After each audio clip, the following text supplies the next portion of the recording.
It's 3 p.m. on Monday, the 13th of December, 2010. I'm Mark Strassman, reporter with Utopia News. I'm about to talk to Margarita Fernandez, who's the spokesperson for the California State Auditor's Office. Welcome back to Utopia News.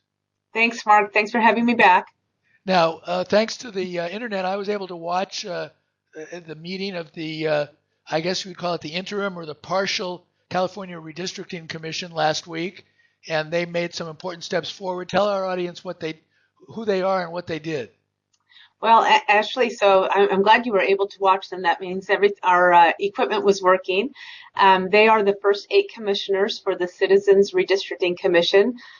Here, it's California's first Citizens Redistricting Commission that ultimately, when it's fully formed, there's 14 members, it will be responsible for drawing the redistricting the lines for California State Legislature, the Board of Equalization, and now also congressional lines. So these first 8 commissioners we're meeting now and with the sole responsibility of selecting the final 6 members of the commission. And what was the pool from whom they were able to select those 6 members? Well, the pool was those applicants that remained in the pool after the state auditor's office had gone through a rigorous process. Actually, an applicant review panel had gone through the rigorous process of reviewing evaluations that had come in, looking for those who had analytical review skills, the ability to be impartial, and had appreciation for California's diverse demographics and geography, and had identified 60 of the most qualified, 20 Republicans, 20 Democrats, and 20 that are either declined to state or belong to another party. Now, what happened at that point is the panel, as called for by the Voters First Act, had to submit those lists of names to the legislature, to the legislative leaders, and they had the opportunity to strike some of the names as written in the law itself. And then once the leaders exercised those strikes, the names came back to the state auditor's office. The state auditor, Elaine Howell, randomly drew the first 8 names for the members to be on the commission. And the remaining applicants in that pool were those that the first 8 commissioners had to draw upon to select the remaining 6. Okay, and I watched the 8 members who had already been picked. They seemed very familiar with parliamentary procedure and meeting etiquette, and they seemed to be a well-organized group already.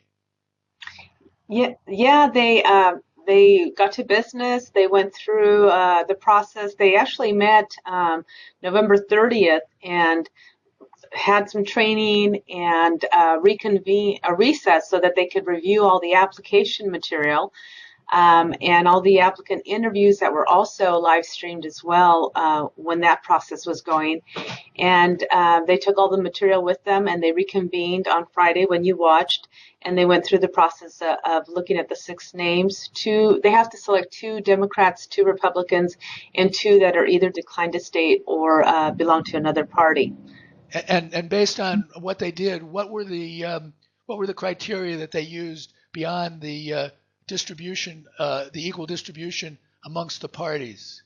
Well, it's called for in the regulations also, well, the act itself, and in the regulations, they, just like the panel, were looking for those applicants that have strong analytical skills, those that have the ability to be impartial, and those that have an appreciation for California's diverse demographics and geography. And what I heard some of the commissioners talk about was that they were looking for members that could also complement the team that they had right now. They went through the whole process, and like you said, it was live streamed, and we do have the videotape available as well, so anybody can go through wedrawthelines.ca.gov and watch some of the deliberations as they took place. And what did they finally decide to do? Well, what they decided is they, as called for the regulations, they had to propose a slate of 6 members. And so they did do that. They identified 6. And they did decide, though, that they wanted to recess and give the public another opportunity to provide public input. We've held a pretty open and transparent process throughout this application selection process. And we've solicited comments from the public. And so they wanted to do that one final time, is to provide them an opportunity to comment on their slate or any other slate they might propose when they reconvene. So right now they have recessed. They will be coming back on December 15th at 10:30 to discuss the final slate and also to discuss some of the comments they received online. So one of the main purposes of the conversation we're having right now is to reach out to the people of California and encourage them to participate in the process by commenting on that slate. How can people do that? They can go to our website, wedrawthelines.ca.gov. On the home page at the bottom of the screen, we have the names of the 6 members that are being considered right now, the slate of 6. And people can access each of the applications if they want to look at them as well, or if they know them. There's instructions on there on how they can send us comments, either online by an email, votersfirstact at auditor.ca.gov, or they could fax a comment to us, or they could even call us as well. And we're taking comments through December 14th. And then if they want to attend the meeting as well, they can provide public comments there as well. This has certainly been one of the most open and transparent processes in government that I've ever seen. Well, thanks. We try to keep it to the letter of the law. The intent of the author certainly was to keep it open and transparent, and we hope to have done a good job of that. We feel pretty good about the process we set up, and we feel that we have put all the information available. We're not trying to do anything behind closed doors or anything, and we're having all the meetings are subject to Bagley Clean, and we are cognizant of that, and just trying to do what the voters wanted us to do in passing those initiatives. Now, say again what they're going to do on Wednesday, the 15th. On Wednesday, they'll reconvene, and they will take up item 13 on the agenda, which is posted on our website. And so I believe they will further deliberation, and they may vote to approve the slate, or they may decide they want to propose another one. But I think that on Wednesday or soon thereafter, we'll have the final list of commissioners to be added to the members that are already on there. And then what will be the next step for the fully fully populated commission?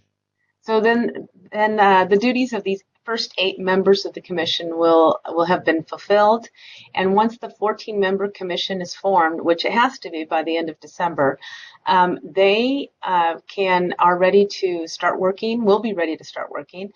Actually, the Secretary of State's office has a role in this as well. They are, according to the Act, will be providing some support to the commission and until they're fully functioning and fully staffed.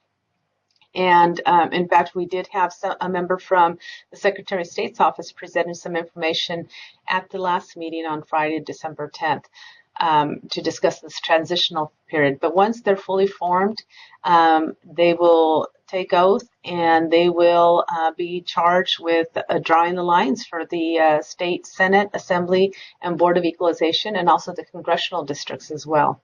And what's the deadline for them to finish that work? They will need to have all the maps approved by August 15th, 2011.